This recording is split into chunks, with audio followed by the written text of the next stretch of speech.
प्रणाम, मैं गरिमा सिंह। आज बात करूंगी धांधली की, गड़बड़ी की, बेईमानी की। और मैं आपसे एक सवाल पूछती हूं आज कि क्या यह संभव है भारत जैसे बड़े लोकतंत्र में कोई धांधली से चुनाव जीत जाए?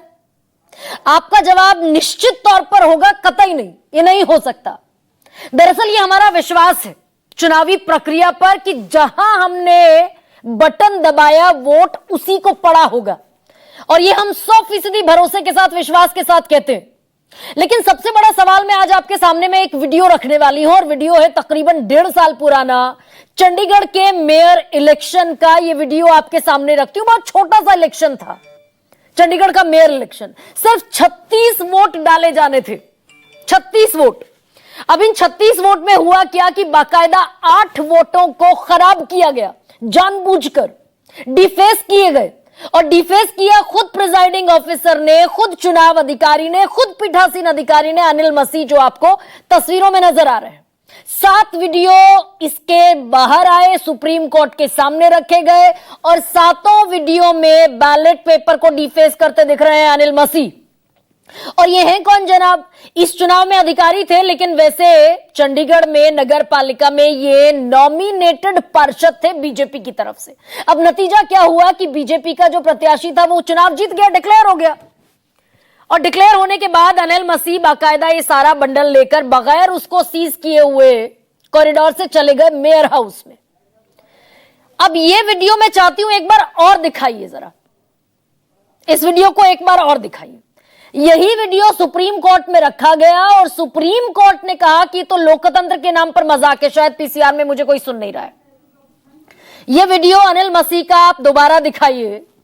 सुप्रीम कोर्ट ने इसी वीडियो के बिना पर कहा कि यह लोकतंत्र का मजाक है और इसमें लोकतंत्र का सौदा हुआ है। मैं हूबहू आपके सामने पढ़ देती हूं क्या कहा था सुप्रीम कोर्ट ने। और ये चुनाव दोबारा हुआ। लकीली ये तस्वीर देखिए कि अनिल मसीह डिफेस करेंगे बाकायदा, फिर कैमरे की तरफ देखेंगे, यानी सीसीटीवी की तरफ देखेंगे। सुप्रीम कोर्ट ने कहा यह साफ है कि बैलेट पेपर से छेड़छाड़ हुई, और क्या इस तरह से चुनाव कराए जाते हैं? चुनाव अधिकारी पर बाकायदा केस चलना चाहिए। ये कैमरे की तरफ क्यों देख रहे हैं और फिर किसी भगोड़े की तरह क्यों भाग रहे हैं? यह सुप्रीम कोर्ट ने कहा। चुनाव दोबारा हुआ। अब मैं अपने दर्शकों से ये पूछूं अगर कि ये वीडियो अगर उपलब्ध नहीं होता तो क्या ये सारी धांधली, क्या ये सारी गड़बड़ी, क्या ये सारी बेईमानी सामने आ पाती? क्या जाहिर है बिल्कुल नहीं आ पाती।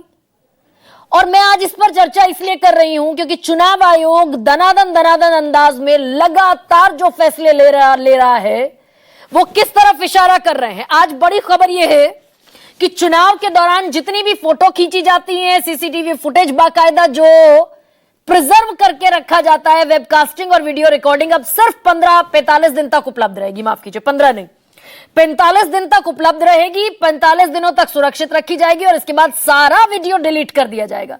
30 मई को इसके लिए बाकायदा ऑफिशियल आदेश जारी कर दिए गए सारे राज्यों के मुख्य चुनाव अधिकारियों को कि अगर कोई भी किसी भी निर्वाचन क्षेत्र में कोई शिकायत नहीं आई, कोई अपनी शिकायत लेकर कोर्ट में नहीं पहुंचा, तो 45 दिन बाद ये सारा जो डेटा है वो डिलीट कर दिया जाए। इसके पहले ये सारा डेटा उपलब्ध रहता है 12 महीने तक, यानी कि साल भर तक। अब आपको कोई डेटा 45 दिन के बाद नहीं मिलेगा। ये आदेश जारी कर दिए गए चुनाव आयोग की तरफ से। इसके पहले एक और बड़ी खबर आई थी 20 दिसंबर 2024 को, जब बाकायदा जो इलेक्शन कंडक्ट रूल है, कंडक्ट ऑफ इलेक्शन रूल 1961, उसमें बदलाव कर दिया गया और 24 घंटे में बिजली की रफ्तार से ये बदलाव किए गए। 9 दिसंबर को हाईकोर्ट ने, पंजाब हरियाणा हाईकोर्ट ने चुनाव आयोग से कहा एक प्ली पर, एक याचिका पर, कि सारा सीसीटीवी फुटेज उपलब्ध कराइए क्योंकि शुबा है, शक है और शक की गुंजाइश है। तो पंजाब और हरियाणा हाईकोर्ट ने कहा कि फुटेज उपलब्ध कराइए सीसीटीवी की, और फॉर्म 617C भी बाकायदा सौंपा जाए। 17 दिसंबर को चुनाव आयोग ने कानून मंत्रालय को एक मसौदा भेज दिया कि ये जो कंडक्ट रूल है, इलेक्शन कंडक्ट रूल, इसमें बदलाव किए जाएं। 20 दिसंबर को कानून मंत्रालय ने एक मसौदा अपना दे दिया कि जो आप कह रहे हैं इसमें ये और एड ऑन कर लीजिए, चुनाव आयोग को कहा कानून मंत्रालय ने। उसी मसौदे को उसी दिन चुनाव आयोग ने स्वीकार कर लिया, यानी 20 दिसंबर को ही। और 20 दिसंबर को ही कानून मंत्री से संशोधित मसौदे को मंजूरी मिल गई और यह शाम तक संशोधन अधिसूचित भी हो गया, यानी नोटिफाई हो गया। मात्र एक दिन के भीतर भीतर 24 घंटे में। अब यह था क्या चाहता था चुनाव आयोग कि भाई क्या होना चाहिए कि जितनी भी वीडियो फुटेज होती है चुनाव के पोलिंग बूथ के भीतर की, पोलिंग बूथ के बाहर की, मतगणना के दिन की, पोलिंग के दिन की, वो सारी वीडियो फुटेज दरअसल अब सार्वजनिक नहीं होगी, पब्लिकली उपलब्ध नहीं होगी, जिसके लिए पंजाब हरियाणा हाईकोर्ट ने निर्देश दिया था कि सौंप दी जाए सीसीटीवी फुटेज। और उसके पहले बाकायदा एक कानून और बनाया गया था 2023 में कि सीईसी की जो नियुक्ति होगी उस निर्वाचन पैनल में सीजेआई नहीं होंगे, चीफ जस्टिस ऑफ इंडिया नहीं होंगे, 2 केंद्र के मंत्री, प्रधानमंत्री होंगे, 1 कैबिनेट मंत्री होंगे और 1 विपक्ष का नेता शामिल होगा। अब राहुल गांधी कह रहे हैं कि voter list machine readable format नहीं देंगे, सीसीटीवी फुटेज कानून बदलकर छिपा दी जाएगी, चुनाव की फोटो वीडियो 1 साल नहीं 45 दिन में मिटा देंगे। जिससे जवाब चाहिए था वही सबूत मिटा रहा है। साफ दिख रहा है कि मैच फिक्स है और फिक्स किया गया चुनाव लोकतंत्र के लिए जहर है। प्रधानमंत्री नरेंद्र मोदी ने कहा था कि एक नगर निगम का चुनाव भी फिक्स नहीं किया जा सकता। विपक्ष दुनिया को मूर्ख बनाने की कोशिश कर रहा है। अखिलेश यादव कह रहे हैं, पहले का बयान है, हालांकि अखिलेश यादव कहते दिखे थे कि चुनाव आयोग मर चुका है, सफेद चादर भेंट की जानी चाहिए चुनाव आयोग को। अब चुनाव आयोग एक ऐसी संस्था है जो 140 करोड़ लोगों को यह भरोसा देती है कि डेमोक्रेसी जिंदा है। 97 करोड़ वोटर हैं, ऑफिशियल वोटर इस देश में, और वो दुनिया में सबसे बड़ा नंबर है अक्रॉस द ग्लोब। और इसके पहले राहुल गांधी कहते हुए नजर ये आए थे कि ये तो महाराष्ट्र चुनाव ब्लूप्रिंट है धांधली का, मैच फिक्स है। ममता बनर्जी कहती दिखी कि बाकायदा एक ऑनलाइन कंपनी को हायर किया भारतीय जनता पार्टी ने और एक ही एपिक नंबर पर महाराष्ट्र के लोगों के, हरियाणा के लोगों के, राजस्थान के लोगों को बुलाया जा रहा है, वोटर लिस्ट में शामिल कराया जा रहा है। और बड़ी प्रेस कॉन्फ्रेंस की थी अरविंद केजरीवाल ने भी दिल्ली के चुनाव में कि बीजेपी सांसदों के घर से 45 आवेदन चले गए। लोकसभा चुनाव में थे नहीं वोटर और विधानसभा चुनाव में वोटर कहां से पैदा हो गए। हालांकि दावा यह भी करते थे अरविंद केजरीवाल कि हम जो महाराष्ट्र में हुआ वो दिल्ली में नहीं होने देंगे। लेकिन ये पूरा विपक्ष का एक तरफ नैरेटिव है और दूसरी तरफ धड़ाधड़ परिवर्तन है जो कहीं एक शक और शुबह की गुंजाइश पैदा करते हैं क्या।